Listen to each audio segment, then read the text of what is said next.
Chiều xưaលោកគ្រូអានសួស្តីអ្នកទាំងអស់គ្នាខ្ញុំឈ្មោះណាមច័ន្ទសុចិតាមកពីក្រុម SC ថ្ងៃនេះដែរខ្ញុំមកនិយាយអំពីក្រុមសីលធម៌នៃឯកជនភាព Ethic Code of Privacy និយមន័យនៃឯកជនភាពគឺគេសំដៅទៅលើសិទ្ធិរបស់មនុស្សម្នាក់ៗក្នុងការគ្រប់គ្រងទៅលើព័ត៌មានផ្ទាល់ខ្លួនរបស់ពួកគេហើយពួកគេក៏មានសិទ្ធិកំណត់ថាតើព័ត៌មានទាំងនោះត្រូវបានប្រើប្រាស់ប្រមូលឬក៏ចែករំលែកទៅឲ្យអ្នកដទៃតាមរបៀបណាត្រូវបានគ្រប់គ្រងដោយអ្នកណានិងនៅពេលណាឥឡូវយើងចូលមកកាន់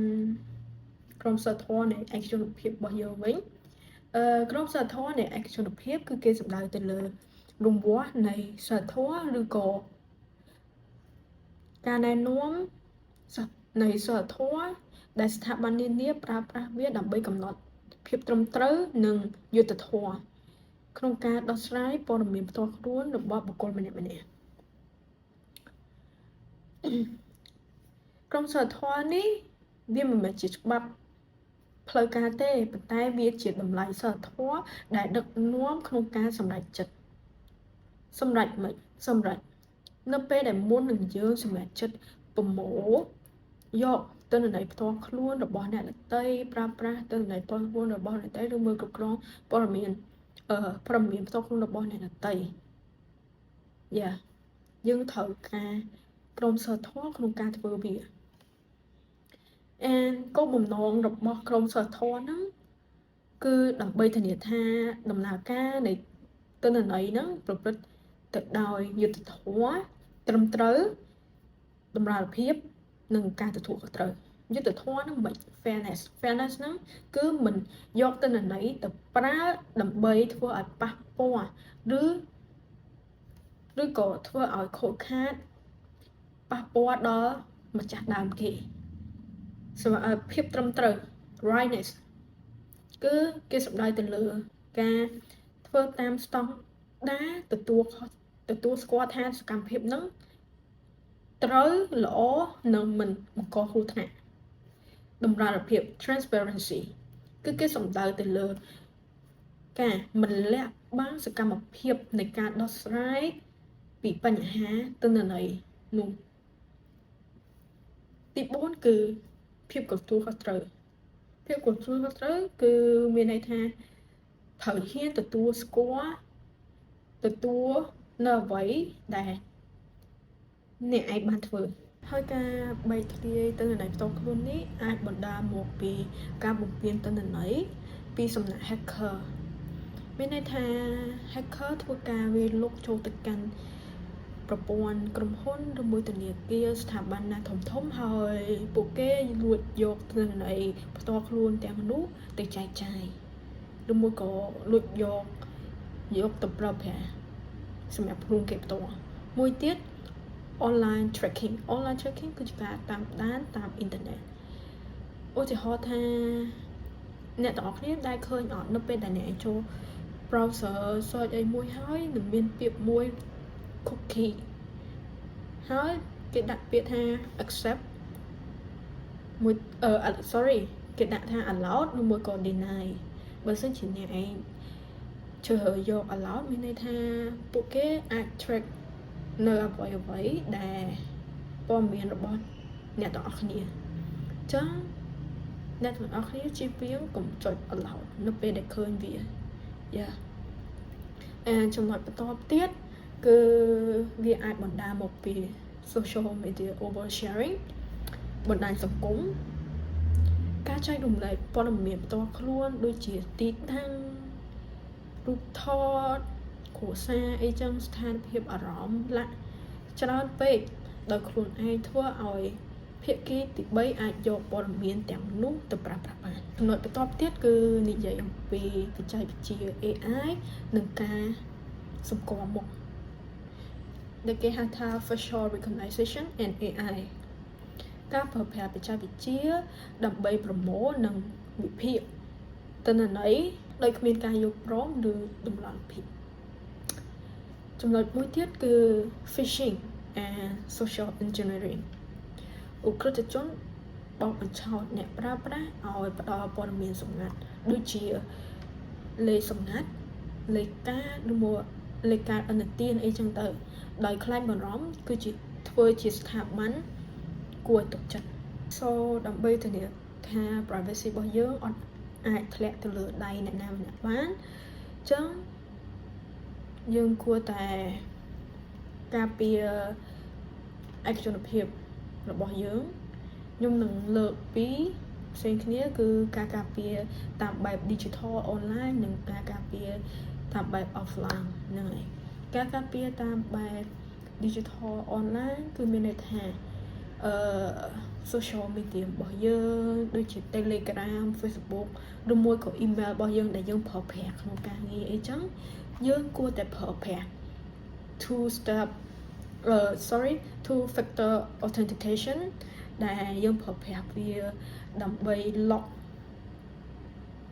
ពីរជាន់ចឹងមានន័យថាតើយើង verify code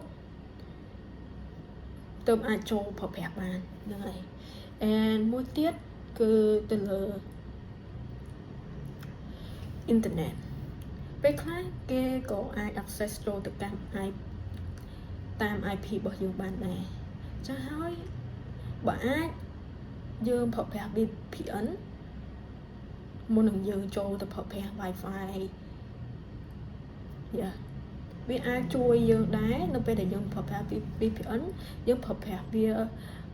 ដាក់នៅ location ណាថ្មីទៅនៅពេលដែលមានអ្នកចង់ hack ចូល hack អីគេអត់អាចដឹងពី location ពិតយើងចឹងទៅហ្នឹងហើយមួយទៀត app management ហ្នឹងគឺមានន័យថាការពិនិត្យទៅលើ app នីមួយៗពេលខ្លះ app ខ្លះគេស្នើសុំឲ្យយើងបំពេញនៅព័ត៌មានផ្ទាល់ខ្លួនរបស់យើងពេលខ្លះបើយើងអាច fake បានក៏ fake ទៅព្រោះថាគេមិនចាប់យកទៅធ្វើអីទេមួយទៀតពាក់ព័ន្ធនឹង app ដែរដែល app ខ្លះដែលយើងអត់ប្រើប្រាស់យើងគួរតែលុបវាចោលទៅតែលុបវាចោលហ្នឹង make sure ថាយើងបាន log out ចេញពីហ្នឹងហើយនៅពេលហ្នឹងហើយវាអត់អាចតាមដាននៅរាល់សកម្មភាពរបស់យើងបានទេមួយទៀតពាក់ព័ន្ធទៅលើ link ដូច link ពេលខ្លះ link យើងកុំចេះតែចុច link ណាដែលយើងអត់ស្គាល់ដែលយើងអត់ដែរឃើញយើងអត់គួរណាចុចទេពេលខ្លះយើងចុចទៅវាអាចនឹង hack ចូលរបស់យើងបាននឹងងាយស្រួលមួយទៀតគឺការការពារតាមបែប offline privacy ការការពារតាមបែប offline គឺគេផ្ដោតទៅលើការការពារយើងអត់ចាំបាច់ផ្ដល់នៅព័ត៌មានផ្ទាល់ខ្លួនរបស់យើងបើសិនជាអត់ចាំបាច់នៅពេលដែលបំពេញបែបបត់ឬក៏ពេលដែលគេសួរពីព័ត៌មានពិតរបស់យើងគួរតែគិតថាហេតុអ្វីបានគេត្រូវការព័ត៌មាននេះហើយផ្ដល់តែព័ត៌មានណាដែលតម្រូវចាំបាច់បានហើយប្រយ័ត្នចំពោះឯកសារសំខាន់រក្សាឯកសារដូចជាអត្តសញ្ញាណប័ណ្ណលេខគណនីឬមួយក៏លិខិតឆ្លងដែងឲ្យមានសុវត្ថិភាពមួយទៀតការបោះបង់ឯកសារចោលមុននឹងយើងបោះបង់ឯកសារចោលយើងកុំបោះបង់ដោយនិយាយទៅកុំបោះបង់បោះវាចោលដែលអត់បានហែកវាចោលឬមកកាត់វានៅពេលដែលពេលខ្លះយើងបោះចោលយើងអត់បានមើលវាអាចនឹងជាប់ទៅនៅផ្ទាល់ខ្លួនរបស់យើងអញ្ចឹងមុននឹងយើងបោះចោលយើងគួរតែហែកវាចោលដុតវាចោលទៅវាល្អជាងមួយទៀតកុំទុកឧបករណ៍ចោលឧបករណ៍ដូចជាទូរស័ព្ទឬមួយក៏កុំព្យូទ័រនៅពេលដែលយើងឈប់ប្រើប្រាស់វាយើងគួរតែប្រើប្រាស់ password ដើម្បី lock វាចឹងវាអាចការពារយើងបានដែរជួយការពារទិន្នន័យរបស់យើងបានដែរមុននឹងខ្ញុំបញ្ចប់ការនិយាយនេះខ្ញុំនឹងលើកឧទាហរណ៍មួយដែលខ្ញុំបានមកពីលោកគ្រូរបស់ខ្ញុំគឺលោកគ្រូមានសុភាពនៅក្នុងឧទាហរណ៍នេះដែរខ្ញុំនឹងនិយាយនៅក្នុងឧទាហរណ៍នេះដែរគឺគេនិយាយអំពីធនាគារមួយនៅប្រទេសកម្ពុជាដែលជួបប្រទះការបែកធ្លាយទិន្នន័យរបស់អតិថិជនដូចជាឈ្មោះឬក៏លេខទូរស័ព្ទចឹងទៅដោយសារបុគ្គលផ្នែកផ្ទៃក្នុងម្នាក់បានធ្វើវិផាស ហើយមានសំណួរពីរដែលគេបានចោទសួរគឺសំណួរទី1តើធនាគារគួរតែជូនដំណឹងជាសាធារណៈដល់អតិថិជនទាំងអស់អំពីការបែកធ្លាយទិន្នន័យដែរឬទេតើអតិថិជនមានសិទ្ធិទាមទារសំណងចំពោះហានិភ័យនៃការលួចអត្តសញ្ញាណនាពេលអនាគតដែរឬទេក្នុងចម្លើយរបស់ខ្ញុំក្នុងគំនិតរបស់ខ្ញុំទៅលើសំណួរទាំងពីរនេះគឺខ្ញុំគិតថាធនាគារគួរតែផ្ដល់ដំណឹងជាដាច់ខាតពីព្រោះធនាគារមានកាតព្វកិច្ចសីលធម៌ក្នុងការបង្ហាញការពិតទៅដល់អតិថិជនរបស់ខ្លួនការលាក់បាំងអាចធ្វើឲ្យធនាគារបាត់បង់ទំនុកចិត្តទាំងស្រុងដែលជាមូលដ្ឋានគ្រឹះនៃទំនាក់ទំនងធនាគារនិងអតិថិជនមួយទៀតការជូនដំណឹងអនុញ្ញាតឲ្យអតិថិជនមានការប្រុងប្រយ័ត្នភ្លាមដើម្បីការពារខ្លួនពីហានិភ័យដូចជាការលួចអត្តសញ្ញាណ identity thief ឬក៏ការបោកប្រាស់តាមទូរស័ព្ទ phishing ឬមួយ scam